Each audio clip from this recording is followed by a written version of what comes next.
നമസ്കാരം. തെക്കുവടക്കിലേക്ക് വീണ്ടും സ്വാഗതം. ഞാൻ വി കെ ചെറിയാൻ, ഡൽഹിയിൽ നിന്നും എൻ്റെ സീനിയർ സുഹൃത്ത് ശ്രീ മാധവൻകുട്ടി. സർ, ഈയിടെ ശ്രീ നമ്മുടെ കവിയും താങ്കളുടെ സുഹൃത്തുമായ ശ്രീ സച്ചിദാനന്ദൻ തൻ്റെ അഭിപ്രായം പറഞ്ഞു ഇടതുപക്ഷത്തെ പറ്റി, ഇന്നത്തെ കേരള സർക്കാരിനെ പറ്റി. അദ്ദേഹത്തെ ഇടതുപക്ഷം കൈകാര്യം ചെയ്ത രീതി വളരെ വ്യത്യസ്തമായിരുന്നു.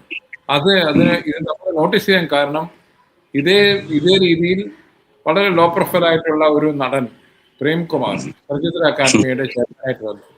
അദ്ദേഹം ആശാസമരത്തിനെ സപ്പോർട്ട് ചെയ്തതിന്റെ പേരിൽ എന്ന് പറഞ്ഞ് അദ്ദേഹത്തെ പുറത്താക്കി. എന്നിട്ട് റസീൽ പൂക്കുട്ടി, ഇപ്പോഴും പല വാട്സപ്പ് ഗ്രൂപ്പുകളും റസീൽ പൂക്കുട്ടി താങ്കൾ പറഞ്ഞ മോഡി സ്തുതി പറഞ്ഞ കുട്ടിയെ ചെയർമാനാക്കി. അപ്പോൾ പ്രേംകുമാർ 2-3 ദിവസമായി അതൊരു ഇഷ്യൂ ആക്കി. അതായത് എന്നെ പോലുള്ള ഒരാളെ തൂത്തെറിയാൻ അവർക്ക് ഒരു ഇഷ്യൂ ഉള്ളൂ. അതിലും വളരെ സീരിയസ് ആയിട്ടുള്ള കാര്യം പറഞ്ഞ ശ്രീ സച്ചിദാനന്ദനെ അവർ ഒന്നും ചെയ്യുന്നില്ല. അതായത് സർക്കാർ സാംസ്കാരിക സ്ഥാപനങ്ങളിലെ തലപ്പത്തിരിക്കുന്ന സീനിയർ ആൾക്കാർ സർക്കാരിൻ്റെ പിന്നിയാളുകളായിട്ട് മാത്രമേ പ്രവർത്തിക്കാവൂ എന്നാണോ ഇതിനർത്ഥം? അന്നാണോ പ്രേംകുമാർ പറഞ്ഞു വരുന്നത്? അതോ അതാണോ അദ്ദേഹത്തിനെ മാറ്റാനുള്ള കാരണം? ഇതാണോ പൊതുബോധം എന്നുള്ള ഒരു ചോദ്യം വരുന്നുണ്ട്. പൊതുബോധം ഞാൻ പ്രേംകുമാറിനെ പൂർണ്ണമായി മനസ്സിലാക്കുന്നു. കാരണം ആ കാലത്ത് തന്നെ, അതായത് അദ്ദേഹം വളരെ സ്തുത്യർഹമായി സേവനം ചെയ്തുകൊണ്ടിരുന്ന ഒരു സമയത്ത്, അതായത് നമ്മുടെ രഞ്ജിത്ത് പോയതിന് ശേഷം അവിടെ താങ്കൾക്കറിയാമല്ലോ, ചലച്ചിത്ര അക്കാദമിയിൽ അവരുടെ പ്രവർത്തന രീതിയിൽ തന്നെ വളരെ ചെറിയ ഫണ്ടുകളും ബലത്തിൽ ഒരു ഇവന്റ് മാനേജ്മെന്റ് കമ്പനിയായി ചലച്ചിത്ര അക്കാദമി മാറിയിരിക്കുകയാണ്. അതായത് ഫിലിം അവാർഡുകൾ കൊടുക്കലും ഒരു ഫിലിം ഫെസ്റ്റിവൽ നടത്തൽ മാത്രമാണ് ഇന്ന് കാര്യമായിട്ട് അതിനെ ചലച്ചിത്ര അക്കാദമി എന്നുള്ള സ്ഥാപനത്തെ നിലനിർത്തുന്നത്.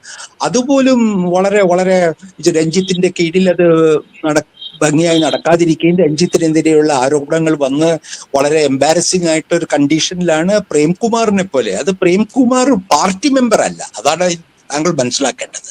പാർട്ടിയുടെ ഇപ്പൊ എന്നെയൊക്കെ അല്ലെങ്കിൽ മറ്റുള്ള പലരെയും സച്ചിദാനന്ദനെയൊക്കെ പോലെ ഇടതുപക്ഷ അനുഭാവിയാണ്. വളരെ ശക്തമായ ഇടതുപക്ഷ രാഷ്ട്രീയമുള്ള ഒരു, താങ്കൾ ഈ പറയുന്ന പോലെ വലിയ ഹൈ റേറ്റിംഗ് ഒന്നുമില്ലാത്ത, എന്നാൽ ഇപ്പോൾ മമ്മൂട്ടി പോലെയോ മോഹൻലാൽ പോലെയോ നമുക്ക് രാഷ്ട്രീയമായി തിരിഞ്ഞാൽ നമുക്ക് വോട്ട് നഷ്ടമോ അല്ലെങ്കിൽ ആരാധകരുടെ വോട്ട് നഷ്ടപ്പെടുമെന്ന് ഒരു ഭയവും അദ്ദേഹത്തെ കുറിച്ചില്ല. പ്രേംകുമാറിനെ കുറിച്ച്, പ്രേംകുമാറിനെ അപമാനിച്ചാൽ ഒരു വോട്ട് പോലും പോകില്ല എന്ന് ഉറപ്പുള്ളത് കൊണ്ടാണ് അദ്ദേഹത്തെ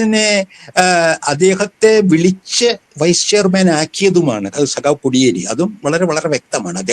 അദ്ദേഹം ഇത് ആഗ്രഹിച്ച എന്തെങ്കിലും അക്കാദമിയിൽ എന്തെങ്കിലും ഒരു സ്ഥാനത്തിന് വേണ്ടി നിന്നയാളല്ല.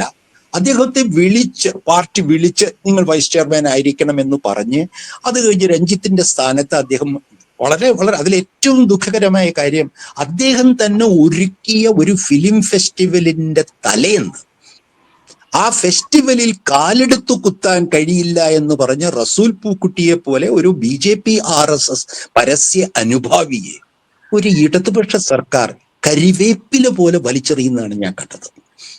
വസ്തുത്തിൽ അന്ന് വേണ്ടത്ര എന്തുകൊണ്ട് പ്രതിഷേധിച്ചില്ല? അത് ഞാൻ സമ്മതിക്കുന്നു. സർക്കാരിന് അതിനുള്ള അവകാശമുണ്ട്. പക്ഷേ അദ്ദേഹം പറയുന്ന ഒരു സംഗതിയുണ്ട് അതിലും സീരിയസ് ആയിട്ട്. അതായത് ശ്രീ സച്ചി മാഷ് പറഞ്ഞ ഇടതുപക്ഷ വിമർശനം അത് സാഹിത്യ അക്കാദമിയുടെ തലപ്പത്തിരുന്ന് അദ്ദേഹത്തിന് പറയാമോ എന്നാണ് അദ്ദേഹം ചോദിക്കുന്നത്. അതായത് സച്ചിദാനന്ദനുള്ള നാളെ ആര്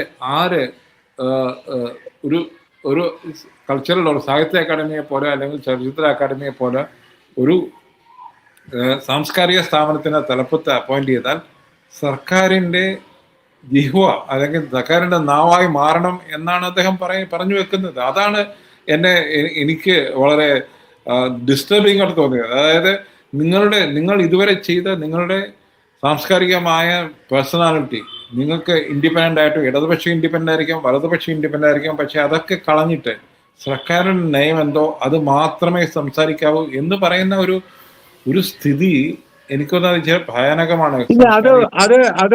അത് സച്ചിദാനന്ദന്റെ കാര്യത്തിൽ അതില്ല എന്നാണല്ലോ പ്രേംകുമാർ ആരോപിക്കുന്നത്.